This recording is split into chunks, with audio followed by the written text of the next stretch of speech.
Olá, pregador, seja bem-vindo ao nosso canal. Hoje com mais uma dica especial para você. Hoje nós iremos aprender a usar esse comentário aqui, o comentário histórico-cultural da Bíblia, tanto do Antigo como do Novo. Eu sei que esse livro não é novo e talvez você tenha adquirido e tenha na sua biblioteca, mas não sabe como fazer o bom uso desse comentário. Então você não pode perder de jeito nenhum esse vídeo que nós preparamos para você. Se você ainda não se inscreveu no nosso canal, faça isso agora mesmo. E se você já é inscrito, deixa aqui o seu joinha. E se tiver algum comentário, coloca aí que vai ser um prazer te responder.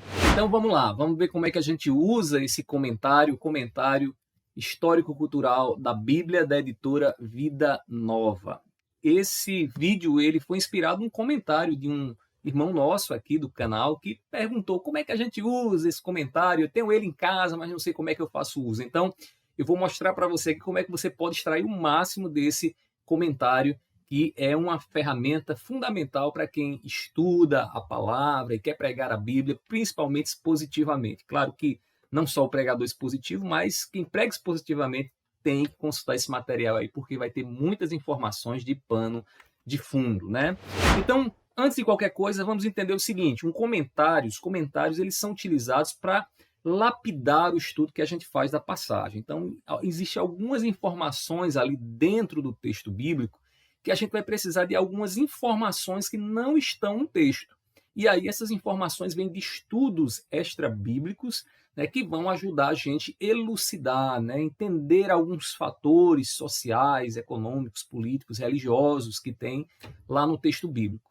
Então, essas ferramentas são muito importantes para o estudante das Escrituras. E aí, como é que a gente usa, então, o comentário histórico-cultural? O que é o comentário histórico-cultural? O comentário histórico-cultural ele é um comentário que vai trazer informações de forma bem específica sobre a história que está ali envolvendo o texto bíblico e também os aspectos culturais que o autor bíblico ele está tratando. Então, quando você vai consultar um comentário como este, né, o comentário histórico-cultural, você vai buscar as informações relacionadas à história, à cultura. Detalhe, dentro de um exame exegético, a gente também se preocupa com o fator literário, gramatical. Não é o caso aqui. Esse comentário histórico-cultural, ele vai se preocupar apenas com o fator histórico-cultural. Se você quer consultar aspectos da gramática, morfologia de palavras, né, sintaxe do grego, então você não vai encontrar aqui. Aqui você vai encontrar apenas informações históricas e culturais. E aí, dentro desse comentário, você vai ter ali as introduções, como é comum a todo comentário, uma introdução ao livro que você vai estudar.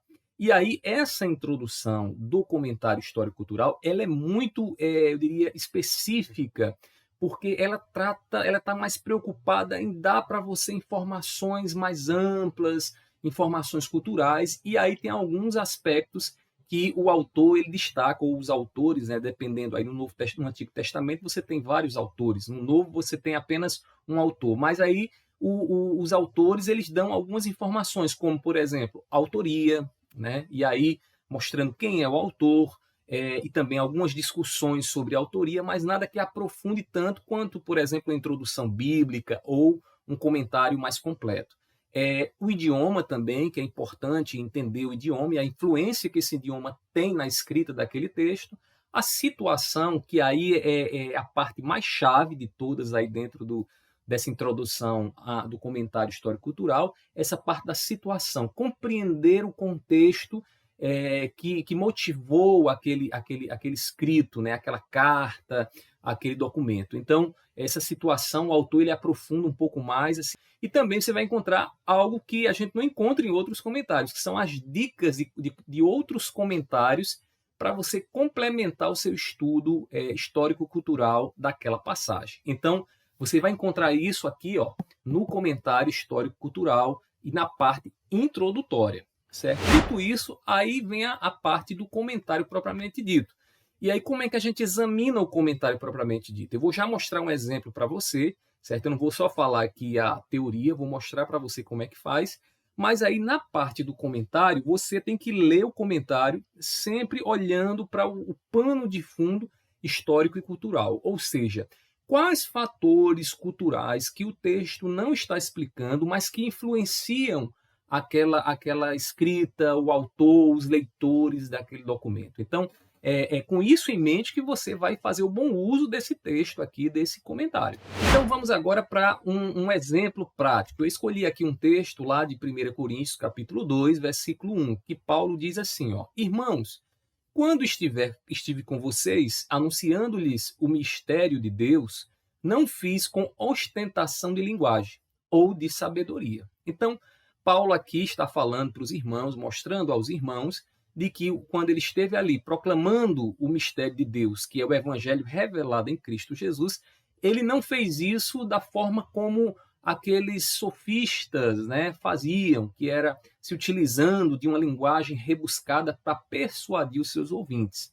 E aí, quando você vai consultar esse versículo lá no comentário histórico-cultural, veja o que é que você encontra. Aqui eu trouxe um recorte lá do comentário, diz assim, ó, primeiramente na parte superior, observe aí que ele tem um título, né? Esse título aqui, ó, certo? É o títulozinho que ele dá a essa passagem de 1 Coríntios, capítulo 2, versículo 1 a 5, que é salvos pela cruz, não pela retórica. Então, eu começo a ler e estudar e colher as informações históricas e culturais que o texto não nos dá ali claramente, né, mas está nas entrelinhas, está ali subentendido. Então, diz assim, neste trecho, Paulo apela à própria conversão dos coríntios. Era a poderosa pregação da fraqueza da cruz e não a retórica humana poderosa que os havia salvado. Então, o autor ele faz aqui,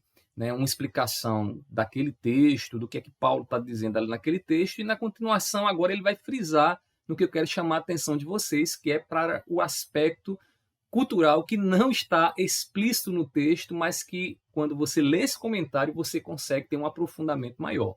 Ele diz assim, ó, mesmo a maioria dos defensores da retórica ou do discurso habilidoso admitia que ela era às vezes usada de forma errônea. Olha só, ele está falando de coisas que era daquele tempo, ou seja, discussões filosóficas e de retórica daquele tempo. Ele está tentando mostrar para a gente como é que o discurso naquele tempo era entendido e como o que Paulo escreveu se situa dentro desse pano de fundo aí cultural em que a epístola foi escrita. E aí ele continua dizendo, né?